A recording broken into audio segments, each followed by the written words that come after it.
Hi, my name is Anne, and I've been caring for a loved one with Alzheimer's disease for 5 years. Like many of us, you probably never thought this would happen to someone you care about.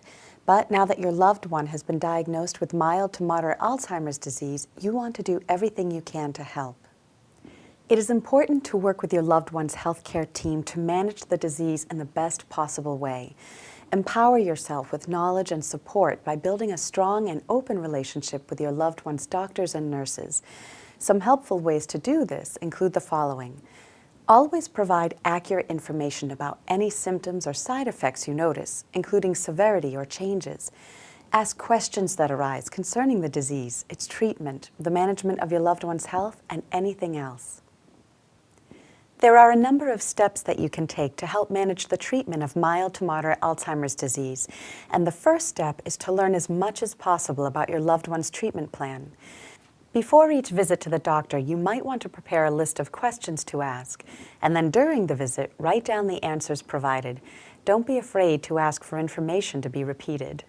It's important that you leave each office visit with an understanding of the information that was discussed and any steps you need to take regarding your loved one's care. Find out who provides supportive social services in your community. Organizations like the Alzheimer's Association have chapters all over the United States. Counseling, education, and support groups can help you learn what might make caregiving easier. And emotional support is essential to your own well-being and that of your loved one with mild to moderate Alzheimer's disease. As for things you can do at home, it's important to think about your loved one's safety and how you can remove certain hazards from their environment. Remember, you don't have to do all these things at once, but as the disease progresses, people become less and less able to assure their own safety. Think about securing windows and doors with locks to prevent your loved one from wandering off. Keep hazardous materials like cleaners and other chemicals, knives, matches, lighters, and guns in secure places. Keep the home well lit and remove objects that may cause your loved one to trip or fall. Consider an automatic shutoff for the stove or removing the knobs to help prevent burns. Don't redecorate or change the configuration of rooms. Keep things constant.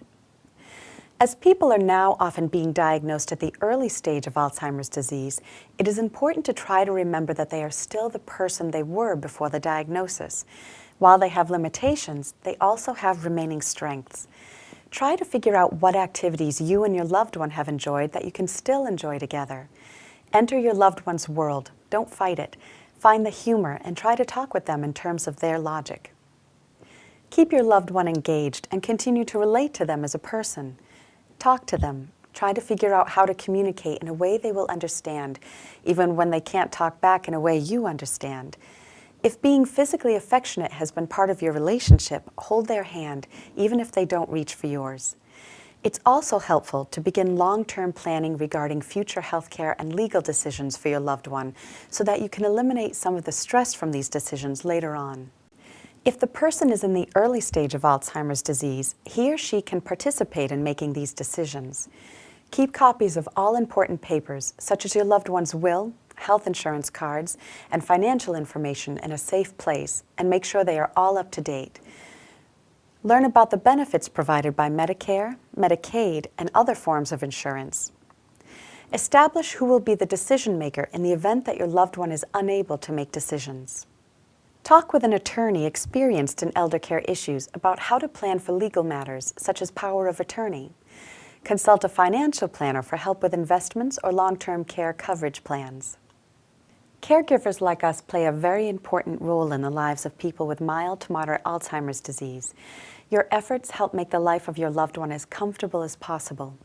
While being a caregiver can be a rewarding experience, it can also be a difficult one. It can sometimes require an incredible amount of understanding and patience. That's why it's important that you take time for yourself. Exercising, eating healthy, and socializing with friends are good for your overall well-being. Even just taking a few minutes each day to close your eyes and take a deep breath can be soothing. It's important to remind yourself that you are doing everything you can, but that you need to look after yourself as well. Here are some helpful tips for caring for someone with mild to moderate Alzheimer's disease while also taking care of yourself. First, don't take your loved one's actions personally. Remember that their brain is working hard to try to make sense of a world that isn't the same for them. Try to be patient. If they sense your impatience, it increases their anxiety and reinforces the fact that they can't function the way they used to. Don't be afraid to ask for help from the people around you. Your friends and family can be the best resources you have. And when you're caring for someone with a chronic illness, one of the best ways to relieve feelings of tension or stress is to talk with close friends and family about any issues you have while taking care of your loved one. Find a caregiver support group in your area. It may help to share ideas and concerns with other people who are going through similar experiences. Look into community support options that might help to ease the burden on you, such as visiting nurses or Meals on Wheels. It's important to stay on top of how you are feeling emotionally and physically. Your dedication and devotion can wear on you if you don't respect your own needs. Keep the balance between your own life and your life as a caregiver in perspective. Ask friends and family for help as soon as you know you need it. Don't wait until you are exhausted.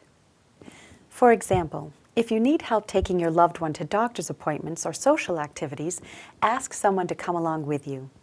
Or, if the time you spend caring for your loved one makes it difficult to run errands or do things around the house, ask your friends and family to help with grocery shopping or housework.